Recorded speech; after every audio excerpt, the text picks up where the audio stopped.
live in interesting times. Today's stories. Prime Minister Trudeau and U.S. President Joe Biden did some high-level fence mending. A major in-person outdoor events in Toronto have been cancelled.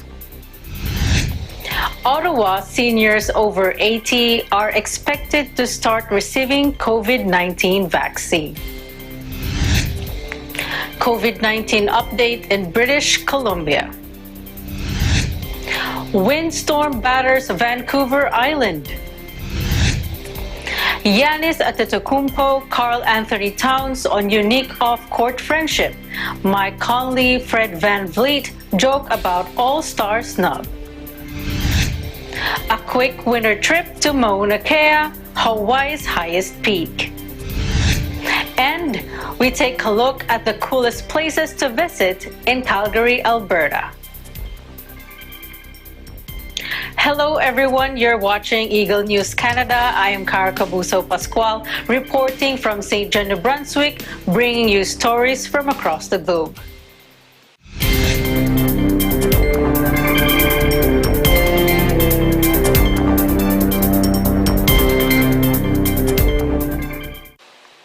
U.S. President Joe Biden and Canada Prime Minister Justin Trudeau meet virtually to amend the two countries' friendship. Eagle News correspondent Thomas I. Likeness with the story. Frosty relations between Canada and the United States began to thaw Tuesday when President Joe Biden met with Prime Minister Justin Trudeau. This was Biden's first meeting with a foreign leader since taking office. You recall, under Trump's administration, his actions were largely unpredictable. One day we were his best friends. The next day, he was making disparaging remarks about us. That's all changed now since the White House has a new tenant. Yesterday's 2-hour virtual meeting had a warmer tone than previous dealings between Canada and the U.S. when Trump sat in the big chair in the White House. Right off the top, the two extended the hand of friendship to each other. The United States has no closer and no more important friend than Canada. Our nations share a close geography and history that will forever bind us together. Canada and the United States are each other's closest allies, most important trading partners, and oldest friends. Both leaders pledged to work together to end the global pandemic, rebuild their economies, and fight climate change. Not surprisingly, the pandemic was number one on the agenda. For both our nations, getting COVID under control at home and around the world is an immediate priority. Job one remains keeping people safe and ending this pandemic. This afternoon, the President and I discussed collaboration to beat COVID-19, from keeping key supplies moving and supporting science and research to joint efforts through international institutions. We're standing united in this fight. Biden also said rebuilding the economy is important. He says the two countries are on the same page as to how this should be done. We also agreed to work in close cooperation to strengthen the supply chain security and resilience, and to ensure that Canada and the United States are driving a robust economic recovery that benefits everyone, not just those at the top. The American president criticized China for the detention of two Canadian businessmen arrested in China in retaliation for the arrest in Canada of a top Huawei executive. And Biden promised to do what he could to secure their release. Let me reiterate our support for the release of the detained in China, two Canadians, Michael Spavor and Michael Coving. Human beings are not bartering chips. You know, we're going to work together until we get their safe return. On climate change, Trudeau congratulated Biden for bringing the U.S. back into the Paris Accord, saying U.S. leadership has been sorely missed over the past year, a clear dig at Trump. In Edmonton, Canada, Thomas I. Likeness, Eagle News. We live in interesting times. Many Torontonians are disappointed as the city cancels major in-person outdoor events. Eagle News correspondent Yolanda Aspiras with more details. The City of Toronto announced Wednesday that in-person major outdoor events in the city are all cancelled until July 1st. Here's Mayor John Tory with the details. To keep fighting the spread of COVID-19, the city is extending the cancellation of in-person, city-led and city-permitted outdoor major events from March 31st to July 1st, including in-person Canada Day parades, festivals, and events. Today's announcement, and I know this comes as very disappointing news to people, and it's no more pleasant to deliver it than it is to receive it, but today's announcement includes festivals and other large in-person gatherings held at outdoor sites managed by the city or other public locations, such as on roads or our parks or in our civic squares. Festival and event organizers are encouraged to begin their plans to switch to virtual or alternative ways to celebrate. Here are some of the major events that are affected by this announcement. Toronto Marathon, Sporting Life 10K, Canadian Music Week, Juno Awards, Ride for Hearth, North by Northeast Music Festival, the Enbridge Ride to Conquer Cancer, and Indigenous Arts Festival, amongst others. Events that are so far cancelled are the following: Doors Open Toronto, Scarborough Canada Day Parade and Celebration, and Canada Day celebrations at Mel Lastman Square. Mayor Tory adds some optimism and hope to this disappointing announcement of what looked like another summer of virtual events in the city. Take a look. I know that these major events and in-person city events will be back. Thanks to great organizers of great events, and thanks to you, they will be as strong and as enjoyable as ever. I look forward to once again taking part myself with millions of you in these events and celebrating our city in person and together. As of Wednesday, Toronto has 389 new cases of COVID-19 and 351 people hospitalized. In regards to the variants of concern in the city, there are 71 confirmed cases of the B117 UK variant and one of the Brazilian variant of COVID-19. In Toronto, Yolanda Aspires, Eagle News. We live in interesting times.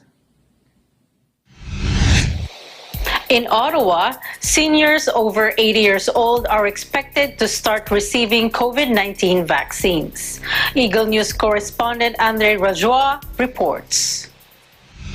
The COVID-19 vaccine will now be available in the coming weeks for Ottawa residents, for people 80 years old and older, as well as adult residents of long-term care homes and in the neighborhoods where the COVID-19 have the highest rates of infection. The City of Ottawa will provide information regarding the pop-up clinic with booking and hours of operation. Across the river in Gatineau, Quebec, and the provinces of Quebec, 200,000 people have signed up from ages 80 years old and older that will be vaccinated and will be completed in 2 weeks. According to the City of Ottawa, only residents who are 80 years old and older with chronic home care who lives in the following communities will be able to receive the vaccine starting next week. The COVID-19 rates of infection in the highest risk of neighborhoods are on average 5 times higher than the rest of Ottawa. According to the City of Ottawa, in some cases they are 16 times higher, with risk of hospitalization and death are also higher. The city's goal of vaccination are the high risk of catching COVID-19 are being vaccinated first due to current limited supplies. Due to the current limited supply of vaccine, those who are the highest risk of catching COVID-19 are being vaccinated first. Rates of COVID-19 are a higher risk of neighborhoods are on average 5 times higher than the rest of the Ottawa. In some cases, they are 16 times higher. Risk for hospitalization and death are also higher. Limiting hospitalization will help the whole community. In the Ontario government, identify adult ages of 80 years old and adult recipient of chronic home care as priority groups to receive COVID-19 vaccination during phase 1 of the vaccine distribution plan. In Ottawa, Canada, this is Andre Lajoie. We live in an interesting time. Dr. Bonnie Henry gives an update on the vaccine in British Columbia. Here is Eagle News correspondent Kathleen Cruz with the details. BC's Provincial Health Officer Dr. Bonnie Henry issued a recent health update regarding BC's COVID-19 response. To date, over 200,000 doses have been administered in BC, and over 60,000 with the second doses. According to BC Centre for Disease Control, more than 30,000 in long-term healthcare facilities have been successfully immunized, which accounts to 91% of the facilities in the province. This really is a reflection of the vaccines that we have had and their use and deployment to long-term care and assisted living across this province. It really is remarkable that the effects of even a single dose, and we saw some of that data presented last week by the BC CDC, that has shown the vaccine effectiveness after a single dose in residents of long-term care and in healthcare workers who've received that vaccine is upwards of 80% within 2 to 3 weeks of receiving the vaccine. This is a success that we need to appreciate and celebrate, even as we are preparing now to be able to provide more vaccine to more people in our communities. The initial assessment of the vaccine is very encouraging and showing a decline in outbreaks in size and number. Their effectiveness have been proven by the BC Centre for Disease Control research. As immunization starts to ramp up again with more supplies, Dr. Bonnie Henry said that the province is preparing all resources, including more healthcare workers, including dentists, paramedics, retired nurses to administer the vaccine, and tools for the widespread mass vaccination. Province will start to set up vaccination clinics in schools, arenas, communities, starting in April for more age groups. But it is important to know that everybody over age 18 right now who are eligible for vaccines will have access. Nobody will be left behind. While the next 2 weeks will focus to people who are at most risk, age over 80 years old in communities, mass vaccinations will be the province's focus for the next 6 months. In Vancouver, Kathleen Cruz, Eagle News. We live in interesting times. Environment Canada issues windstorm warnings for Metro Vancouver, including Vancouver Island. Eagle News correspondent Vanessa Condi has the details. After snowstorms in Canada, there's come windstorms. Environment Canada issued wind warnings for Metro Vancouver, Greater Victoria, the Southern Gulf Islands, and Western Vancouver Island. They are forecasted to climb to 80 kilometers per hour with gusts of up to 100 after midnight. Environment Canada warns that strong winds can damage soft shelters, tents and awnings, and can toss loose objects or cause tree branches to break. It could lead to cancellations in the ferries and may cause power outages. The extreme weather that BC has been experiencing furthers the importance of being prepared. In the Government of Canada's website, it states a checklist which includes flashlights with batteries, battery-operated radio, and winterizing the home. Also, it is important to prepare your vehicle, which includes emergency kits and spare tires. In Victoria, BC, Vanessa Condi, Eagle News, we live in interesting times. Coming up, Giannis Antetokounmpo, Karl Anthony Towns on unique off-court friendship. Mike Conley, Fred VanVleet joke about All-Star snub. A quick winter trip to Mauna Kea, Hawaii's highest peak. And we take a look at the coolest places to visit in Calgary, Alberta. Eagle News Canada continues after this.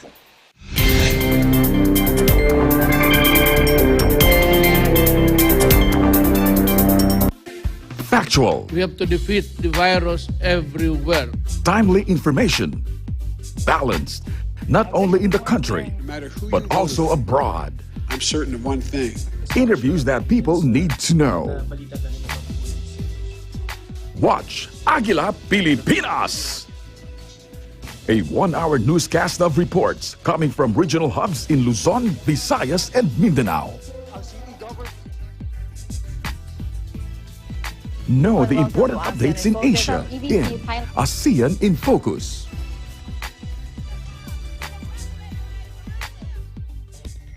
Track the latest stories in the provinces in Aguila Provincia.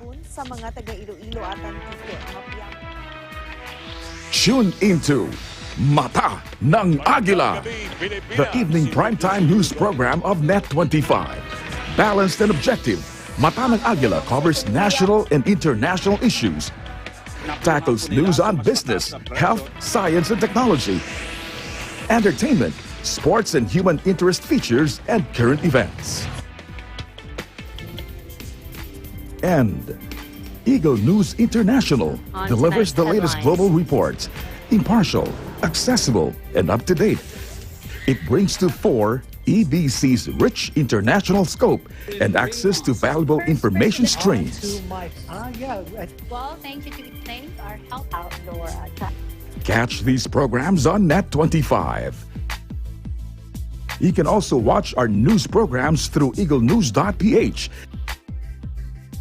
and Eagle News Facebook page and YouTube channel.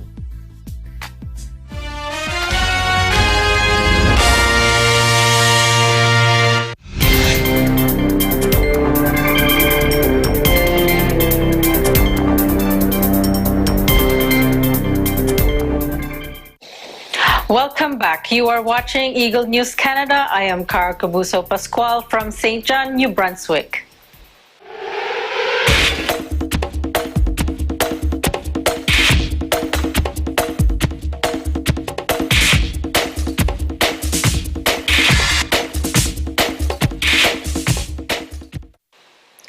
Two of the NBA's talented big men, Giannis Antetokounmpo and Minnesota Timberwolves' Karl Anthony Towns, forged a unique friendship off the court, plus Mike Conley and Fred VanVleet joke about their all-star snub status. Here's Eagle News correspondent Tani Sumagi with this weekend's NBA news.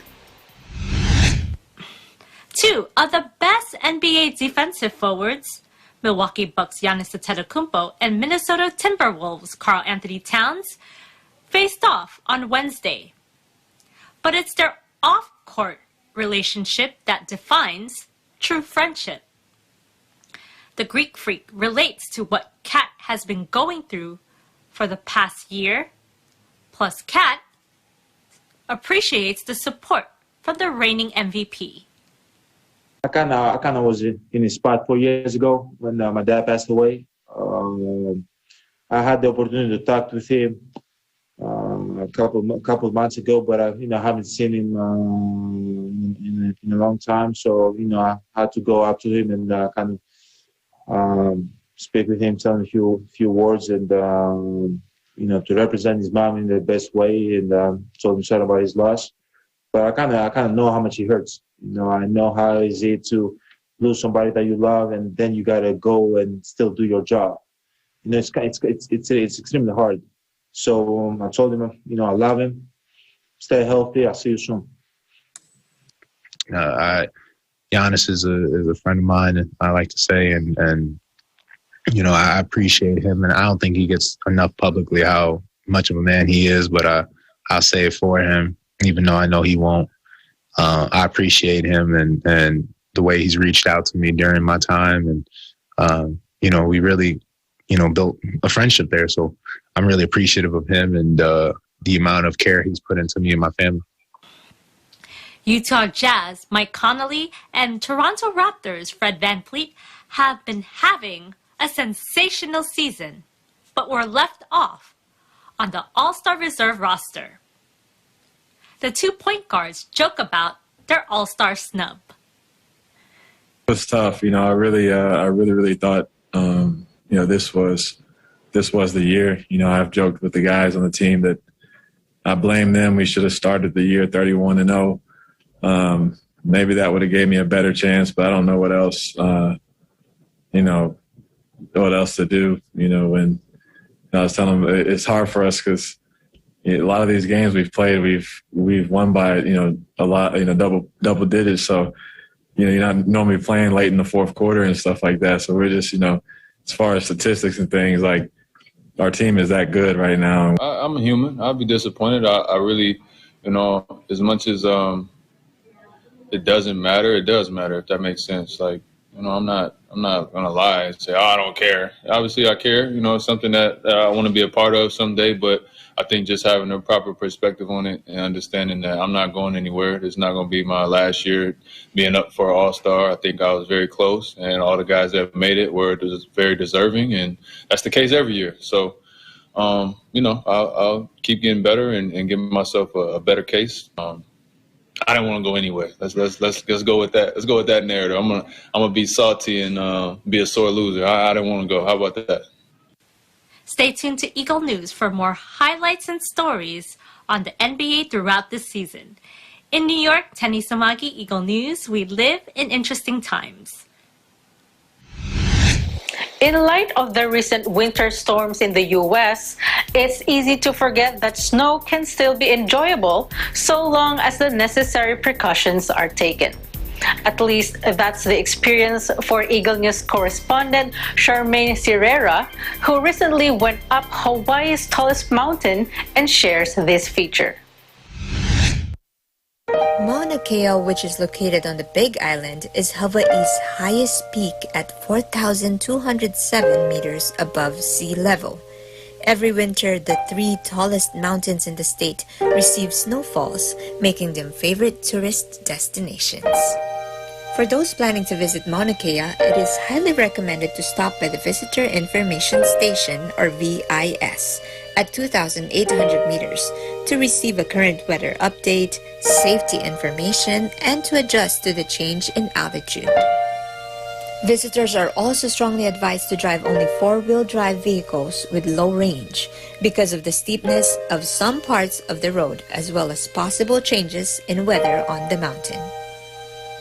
Mauna Kea is one of the only places in the world where you can drive from sea level to 4,200 meters in about 2 hours, so altitude sickness is a high possibility. Because there is 40% less air pressure than at sea level, visitors should adjust to the altitude before proceeding further up the mountain. Anyone in poor health should consult their doctor first before planning a visit to Mauna Kea. Because of Mauna Kea's delicate natural habitats, visitors are reminded to not disturb the terrain, plants, or animals. They must also stay on designated roadways and trails as off-road driving is strictly prohibited. At the summit, there are several observatories that actively study the stars and space above. Access to them is restricted. The visiting hours to the summit area are from half an hour before sunrise until half an hour after sunset. For safety, visitors must leave the summit once it becomes dark. Finally, the best thing about this experience is that the whole trip is absolutely free. So do include Mauna Kea on your visit to the Aloha State. Reporting from the Big Island of Hawaii, this is Charmaine Sierra for Eagle News. We live in interesting times. Eagle News correspondent Tiffany Alisasis takes us on a tour around the coolest places to visit in Calgary, Alberta. Take a look.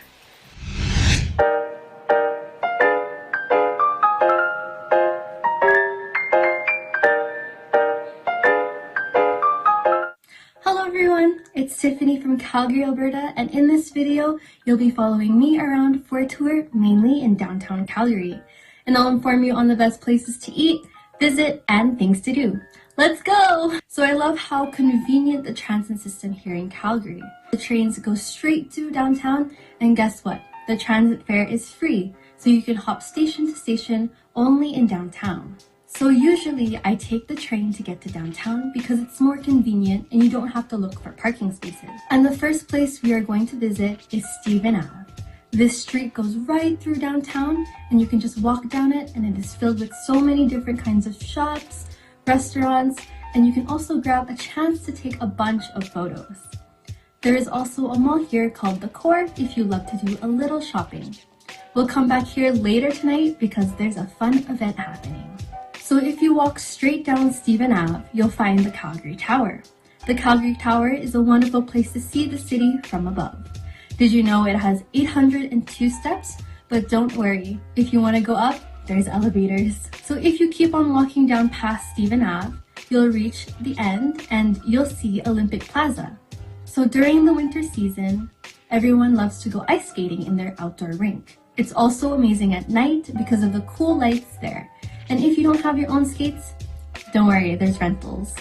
In the summer, Olympic Plaza transforms into a wading pool, and a lot of people love to chill here and to have their afternoon lunch. So if you go a little bit past Olympic Plaza, you'll reach City Hall Station.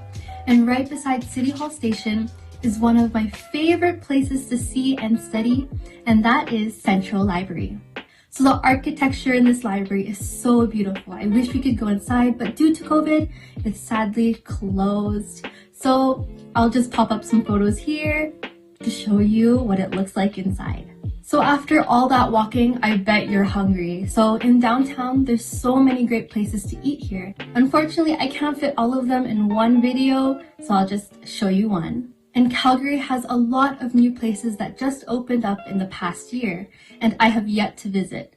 But one of my most favorite brunch places is OEB Breakfast. They have the best breakfast poutines, which fill you up. So we ordered takeout in order to maintain social distancing. And since it was a beautiful day out, why not enjoy your food at one of the best views of the city? And that is Crescent Heights. Crescent Heights is located in the inner city just north of downtown. You'll see a lot of people walking or jogging up the stairs, or in the summer, just enjoying a picnic and admiring the view. So just further off in the distance of Crescent Heights, you'll see Princess Island Park. So this park is an urban park right in the city. There are always so much activities to do here. In the summer, everyone loves to have picnics and just take a little stroll around the parks. And usually in the summer, they hold a lot of different events. Here in this park is located the most famous Peace Bridge, which gives off its unique red and eye-catching design and stretches right over the Bow River. Make sure to snap photos, but watch out for bikers and pedestrians. So I bet by now you're craving for something sweet, am I right? I'm right. So we'll go to one of the most famous spots here to grab in downtown, just hiding amongst the corners of tall buildings, and that is Village Ice Cream. They are made locally here in Calgary and have such yummy and unique flavors. They also carry vegan and gluten-free ice cream, and the flavor that I got is one of my most favorites, and that is Phil and Sebastian coffee. So now as the sun sets, the sky begins to get darker, so that means we'll head back to Stephen Ave for that fun event I talked about earlier. So this event is located all around downtown, and it is held in the month of February, and that is Chinook Blast. It's Calgary's midwinter roundup, which features local artists that illuminate the winter nights. Make sure to dress warm and follow government rules. So let's go take a look at some art pieces.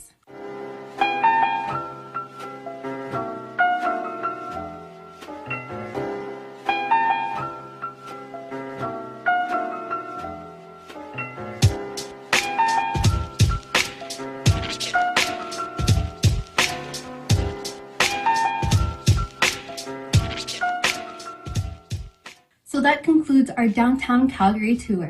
I hope you were inspired to also tour your own city or one day visit Calgary. I am Tiffany Elisasis. We live in interesting times. That's our program for today. Join us again next week as we bring stories that matter to you.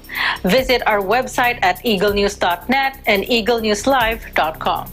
Follow us on Twitter at twitter.com/eaglenews and on Facebook at facebook.com/eaglenews.